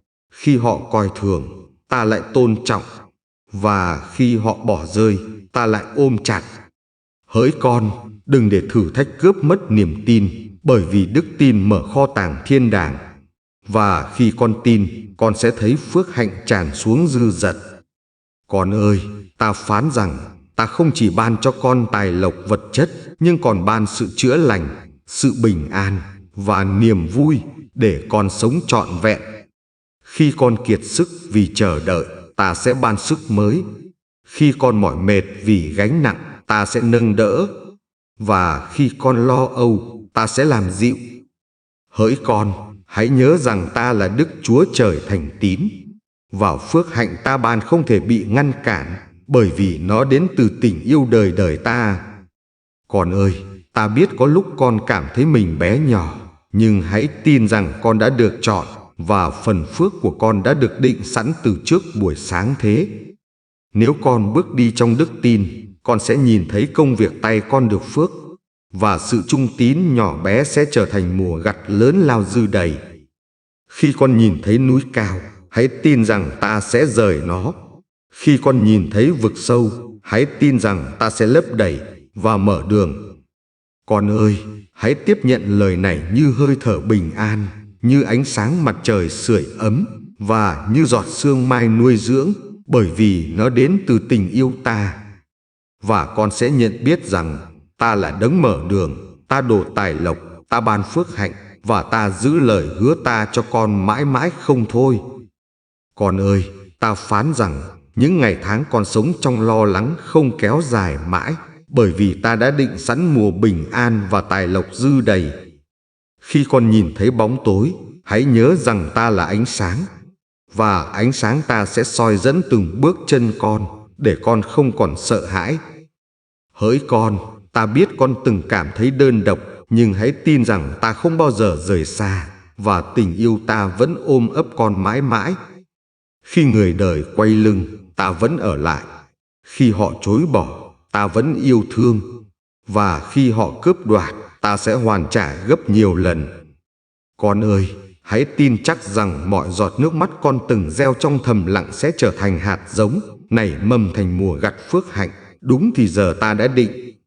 Nếu con thấy thiếu thốn, đừng sợ, bởi vì ta là đấng chu cấp, và trong kho báu ta không một điều gì thiếu, nhưng mọi sự đều đầy đủ dư dật. Khi con gục ngã, ta sẽ nâng dậy. Khi con kiệt sức, ta sẽ thêm sức. Và khi con trống rỗng, ta sẽ đổ đầy bằng sự hiện diện. Hỡi con, ta phán rằng, phước hạnh ta ban không chỉ để nuôi sống con, nhưng còn để biến con thành dòng sông, tuôn chảy phước hạnh đến nhiều người khác. Còn hãy nhớ rằng, sự thịnh vượng không chỉ nằm trong của cải vật chất, nhưng còn trong sự bình an, niềm vui và tình yêu mà ta ban cho linh hồn con. Khi con thấy giấc mơ chậm trễ, đừng nản lòng, bởi vì sự chậm trễ chỉ là sự chuẩn bị. Và đúng thì giờ, ta sẽ làm ứng nghiệm cách trọn vẹn. Con ơi, ta phán rằng, ta là đấng mở đường, và con sẽ không còn bị giam cầm trong thiếu thốn, nhưng sẽ bước vào sự dư đầy ta định sẵn. Nếu người khác coi thường con, hãy nhớ rằng ta tôn trọng. Khi họ bỏ rơi, ta vẫn trung tín. Và khi họ chế giễu, ta vẫn gọi con yêu dấu. Hỡi con, hãy đứng vững trong đức tin, bởi vì đức tin sẽ mở kho tàng thiên đàng. Và qua đức tin, con sẽ nhận tài lộc, phước hạnh dư đầy. Con ơi, mọi công việc tay con làm trong sự trung tín đều được ta ghi nhớ. Và ta sẽ ban phước, nhân lên gấp nhiều lần hơn điều con mong đợi. Khi con thấy con đường trước mặt gập ghềnh, hãy yên tâm, bởi vì ta sẽ dọn bằng. Và khi con thấy bóng tối, ta sẽ làm sáng. Hỡi con, ta phán rằng, ta không chỉ ban tài lộc cho hiện tại, nhưng còn cho tương lai. Và phước hạnh ấy sẽ trải dài đến muôn thế hệ. Con ơi, hãy tiếp nhận lời này như ánh bình minh, soi chiếu linh hồn, như giọt sương mai, làm mát tâm hồn, và như bánh ngọt, nuôi dưỡng từng ngày. Nếu con lo sợ về ngày mai, hãy nhớ rằng ngày mai nằm trong tay ta, và trong tay ta, con sẽ chẳng thiếu thốn điều gì.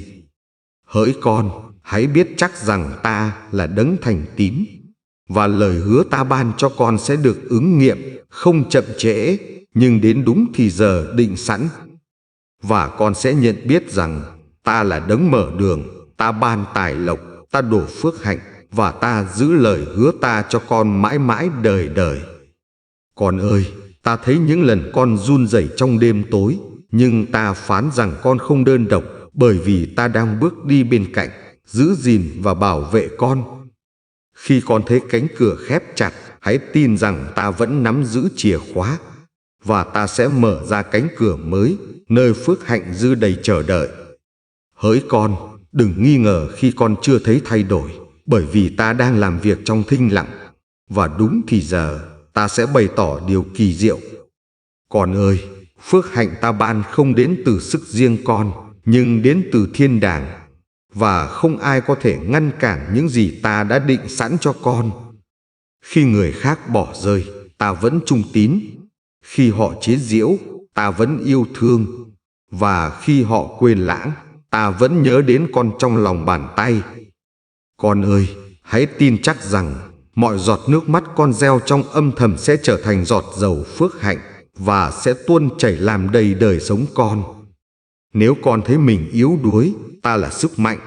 Nếu con thấy mình mỏi mệt, ta là nơi an nghỉ. Và nếu con thấy mình khát khao, ta là nguồn sống. Hỡi con, ta phán rằng, sự thịnh vượng ta dành cho con không chỉ là vật chất, nhưng còn là sự chữa lành tinh thần, niềm vui và sự bình an lâu bền. Con ơi, hãy để lời ta như cơn mưa tưới mát đất khô, và như ánh sáng mặt trời, nó sẽ làm nảy mầm hy vọng, trổ bông thành phước hạnh dư đầy. Khi con nghĩ mình mất tất cả, ta sẽ bù đắp. Khi con nghĩ mình thất bại, ta sẽ phục hồi. Và khi con nghĩ mình gục ngã, ta sẽ nâng dậy. Con ơi, hãy nhớ rằng ta là Đức Chúa Trời thành tín, không bao giờ thất hứa. Và lời ta đã phán chắc chắn sẽ ứng nghiệm, không một điều gì có thể cản. Nếu con lo lắng về ngày mai, hãy để lòng con yên nghỉ trong ta, bởi vì ta đã định sẵn mọi điều, và trong ta, con không thiếu thốn. Khi con trung tín trong việc nhỏ bé, ta sẽ nhân lên. Và khi con kiên trì trong đức tin, ta sẽ ban phước gấp nhiều lần hơn điều con từng cầu xin. Hỡi con, Đừng để thử thách cướp mất niềm tin, bởi vì đức tin chính là chìa khóa mở kho tàng phước hạnh, và ta sẽ đổ xuống khi con tin cậy. Con ơi, hãy nhìn lại những lần ta đã giải cứu, để nhớ rằng ta không thay đổi. Và hôm nay, ta vẫn là đấng giữ trọn lời hứa cho con. Nếu người khác khước từ, ta vẫn chọn. Khi họ bỏ đi, ta vẫn giữ. Và khi họ coi thường, ta vẫn gọi con bằng tên yêu dấu trên môi ta. Con ơi, ta phán rằng công việc tay con sẽ được phước, và những hạt giống con gieo trong nước mắt sẽ mọc lên thành mùa gặt vui mừng bất tận. Hỡi con, hãy tiếp nhận lời này như giọt sương mai, làm mát tâm hồn, như hơi thở bình an, làm dịu lo âu, và như bánh ngọt, nuôi dưỡng linh hồn. Và con sẽ biết rằng ta là đấng mở đường, ta đổ tài lộc, ta ban phước hạnh, và ta giữ lời hứa ta cho con đến muôn đời muôn kiếp. Con ơi, ta biết con đã đi qua nhiều ngày dài đầy lo lắng, nhưng ta phán rằng không một giọt nước mắt nào của con rơi xuống là vô ích. Khi con tưởng rằng mọi điều đã kết thúc, ta lại mở đường. Khi con nghĩ mình bị bỏ rơi, ta lại đến gần. Và khi con yếu đuối, ta lại thêm sức. Hỡi con, hãy tin chắc rằng phước hạnh ta dành cho con không hề nhỏ bé, nhưng là kho báu lớn lao, được chuẩn bị trong thiên đàng, sẵn sàng tuôn xuống đời. Con ơi, đừng sợ khi con không thấy gì thay đổi, bởi vì ta đang làm việc trong âm thầm. Và đến đúng thì giờ, mọi điều sẽ ứng nghiệm cách trọn vẹn. Khi người khác đóng cửa, ta sẽ mở. Khi họ quay lưng, ta sẽ ôm chặt. Và khi họ chế giễu, ta sẽ tôn vinh con trước mặt muôn người. Con ơi, ta phán rằng tài lộc ta ban không chỉ để con được dư dật, nhưng để con trở thành nguồn phước, làm sáng danh ta giữa thế gian. Nếu con thấy mình mỏi mệt, hãy ngồi yên trong sự hiện diện ta, và từ đó con sẽ tìm thấy sự yên nghỉ, niềm vui và sức mới dồi dào. Hỡi con, hãy để lời ta như mưa rơi trên đất khô, và như hạt giống gieo vào lòng, nó sẽ mọc lên thành mùa gặt phước hạnh bội phần. Con ơi, hãy nhớ rằng ta không chỉ chu cấp cho con ngày hôm nay, nhưng còn cho cả ngày mai, và phước hạnh ấy trải dài suốt đời sống con. Khi con trung tín trong những điều nhỏ, ta sẽ nhân lên, và khi con kiên vững trong đức tin, ta sẽ đổ xuống phước hạnh vượt quá sự cầu xin. Con ơi, ta biết con từng nghĩ rằng mình yếu đuối, nhưng ta đã chọn con để trở thành lời chứng, và ta sẽ biến sự yếu đuối thành sức mạnh.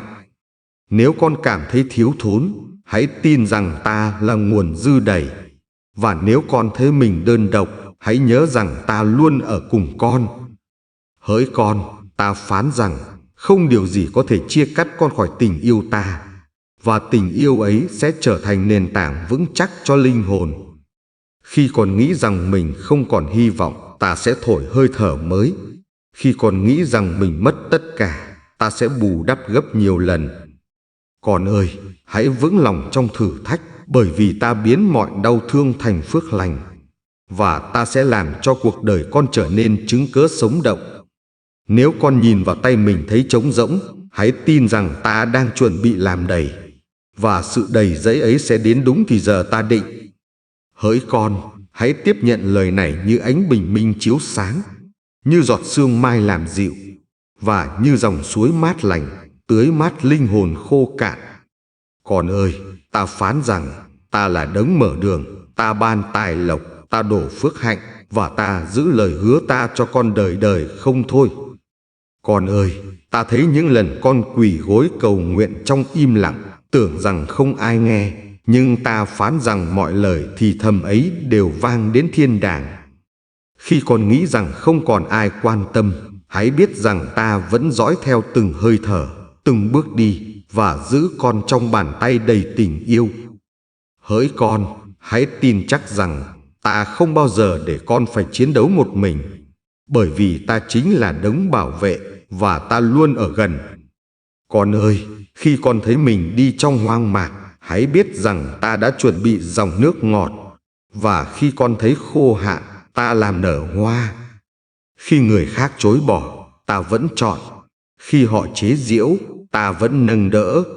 Và khi họ bỏ rơi, ta vẫn giữ con trong tình yêu vĩnh hằng.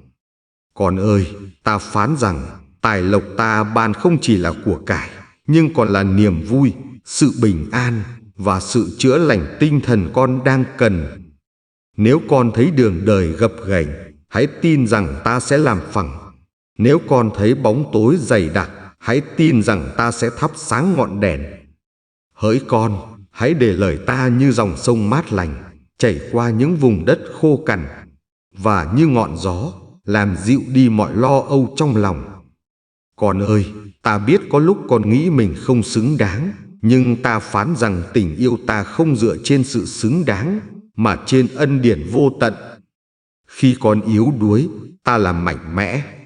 Khi con gục ngã, ta nâng dậy.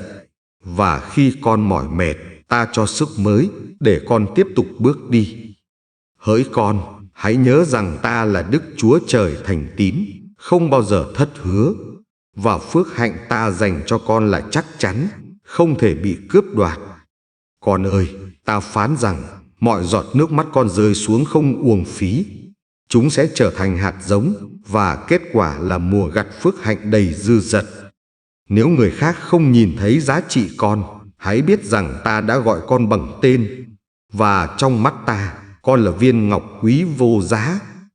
Khi con run rẩy trong sợ hãi, ta chính là bình an. Khi con thấy mình vô vọng, ta chính là hy vọng. Và khi con cảm thấy thiếu thốn, ta chính là nguồn dư đầy. Hỡi con, hãy tin rằng ta đang chuẩn bị những điều lớn lao. Và khi đến đúng thì giờ, con sẽ thấy cánh cửa mở ra, cùng phước hạnh tuôn xuống. Con ơi, hãy để lời ta như ánh nắng ấm áp, làm tan băng giá, như giọt sương mai, làm mát tâm hồn, và như bánh ngọt, nuôi dưỡng từng ngày. Khi con kiên trì trong trung tín, ta sẽ đổ phước hạnh xuống. Và khi con bước đi trong đức tin, ta sẽ ban tài lộc, làm con đầy dẫy vui mừng. Hỡi con, ta phán rằng ta là đấng mở đường, ta ban tài lộc, ta đổ phước hạnh, và ta giữ lời hứa ta cho con mãi mãi đời đời.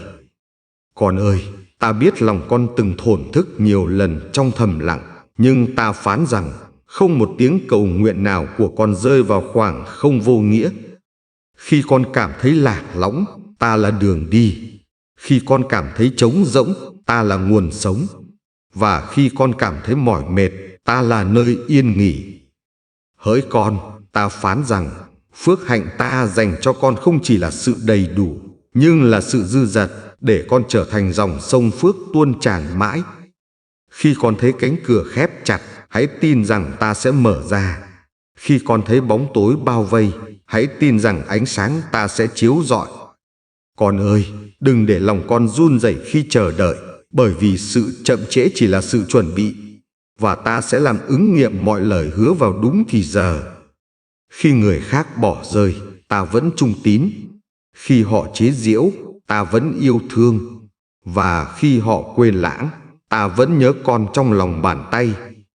Hỡi con, ta thấy những giọt nước mắt con từng rơi, và ta biến chúng thành giọt dầu phước lành, làm sáng ngời trán con và sức dầu cho linh hồn.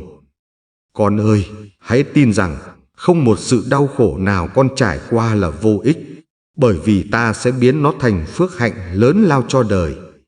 Khi con nhìn thấy mình kiệt sức, ta sẽ thêm sức. Khi con nghĩ mình gục ngã, ta sẽ nâng dậy.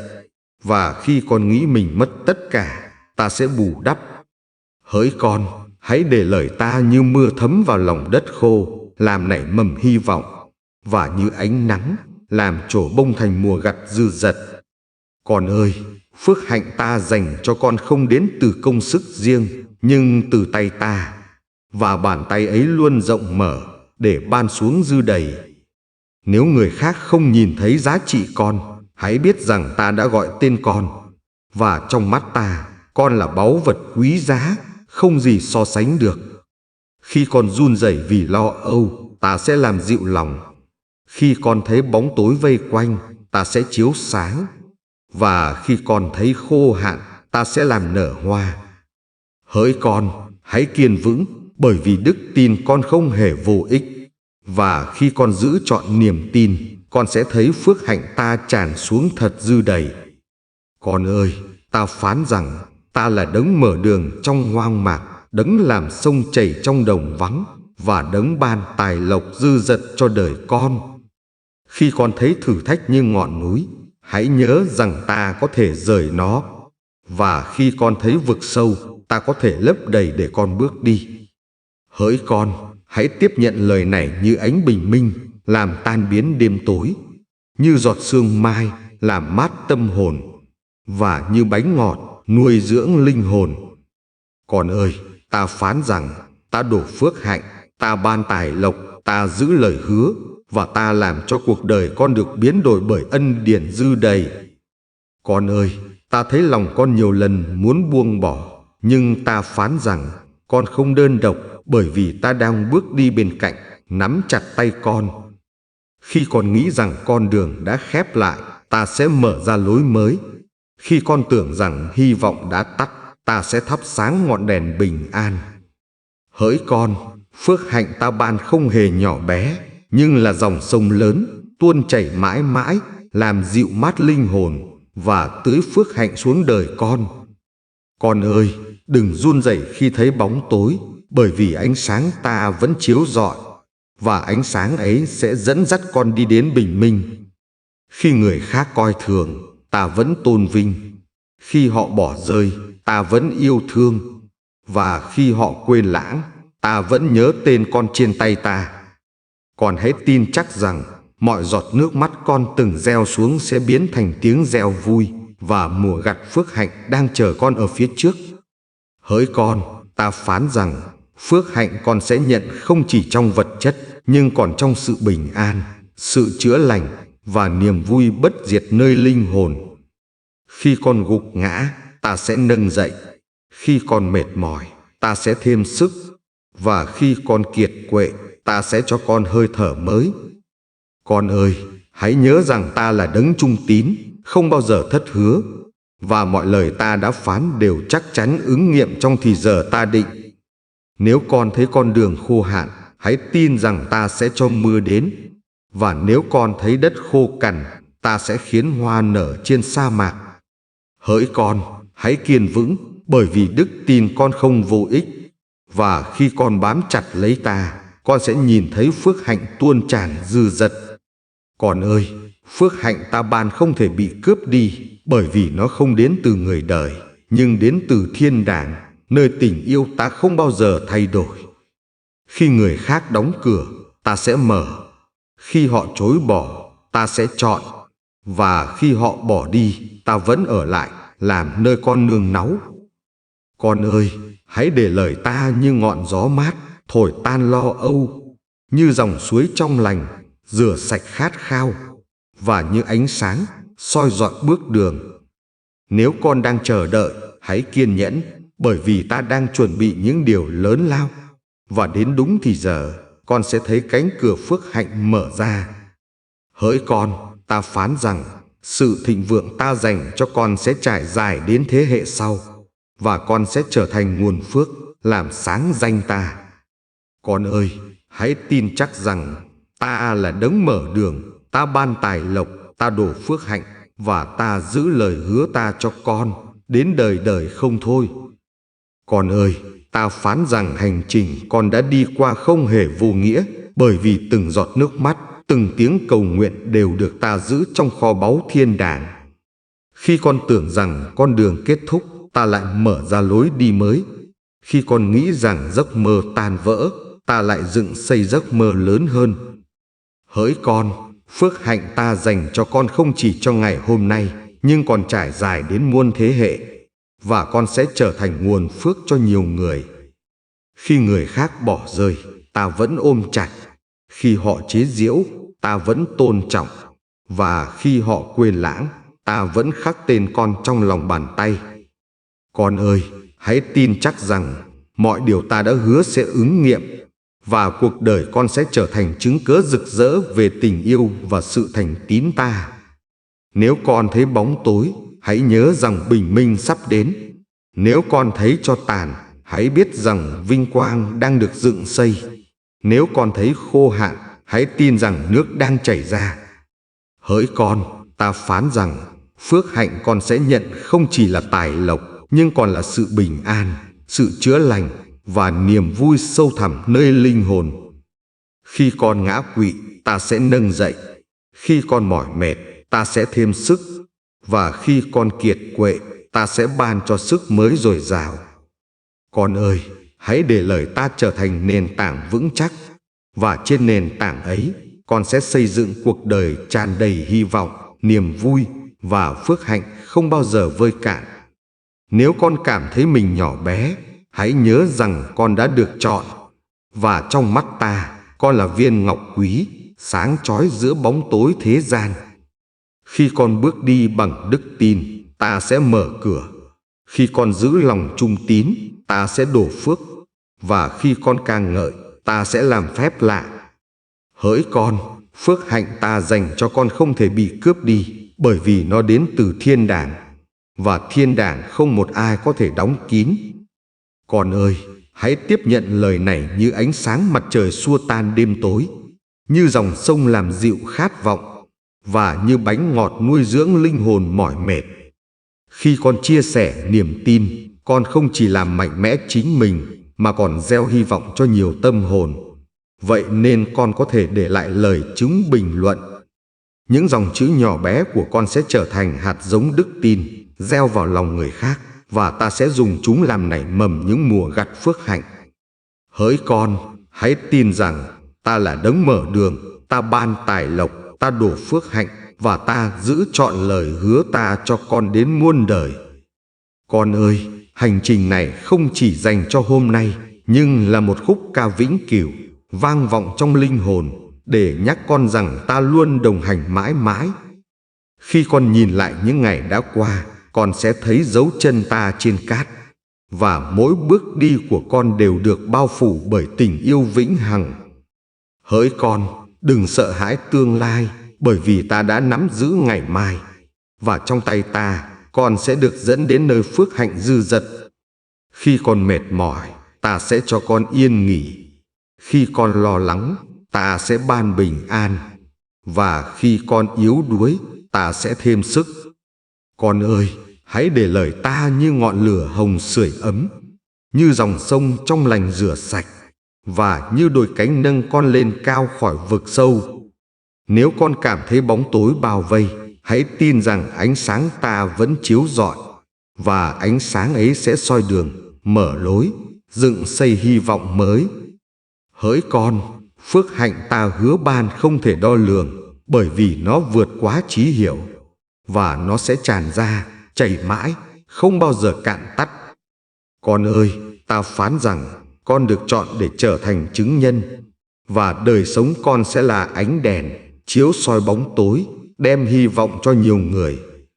Khi con ngước mắt lên, con sẽ thấy trời mở ra, và từ trời ta đổ xuống phước hạnh, tài lộc, bình an, để đời con tràn đầy dư dật. Nếu con giữ lòng trung tín, ta sẽ dựng con như cột trụ, và trên cột trụ ấy, nhiều thế hệ sẽ tìm thấy bóng mát, sự an toàn và sự sống đời đời. Hỡi con, hãy bước đi trong sự tự tin, bởi vì con không đơn độc, và tình yêu ta bao phủ sẽ đi cùng con, từ nay cho đến muôn đời. Con ơi, hãy nhớ rằng không có thử thách nào lớn hơn sức ta ban, và trong mỗi gian nan, ta sẽ làm bừng nở một cánh cửa phước hạnh mới. Nếu con giữ đức tin, con sẽ thấy phép lạ. Nếu con ca ngợi, con sẽ thấy thiên đàng rung động. Nếu con hy vọng, con sẽ thấy lời ta ứng nghiệm. Hỡi con, hành trình con đã đi qua chỉ là khởi đầu, bởi vì tương lai ta chuẩn bị còn vĩ đại hơn, đầy phước hạnh, đầy bình an và đầy niềm vui. Con ơi, ta phán rằng con hãy khắc ghi lời này trong lòng, để mỗi ngày khi con thở, linh hồn con sẽ vang lên bản thánh ca tình yêu đời đời. Và khi con rời khỏi nơi này, con không chỉ mang sự chữa lành, nhưng còn mang theo ánh sáng để gieo rắc hy vọng, yêu thương và phước hạnh cho đời. Con ơi, hãy nhớ mãi mãi rằng mỗi chữ con nghe hôm nay là một tia sáng thiêng liêng và mỗi tia sáng đều dẫn con về nguồn sống bất diệt trong ta. Và từ giờ phút này, hãy khắc ghi trong lòng rằng con đã được chạm đến, chữa lành, đổi mới và sẽ mãi mãi ghi nhớ tên gọi thánh khiết, lời Chúa mỗi ngày chữa lành,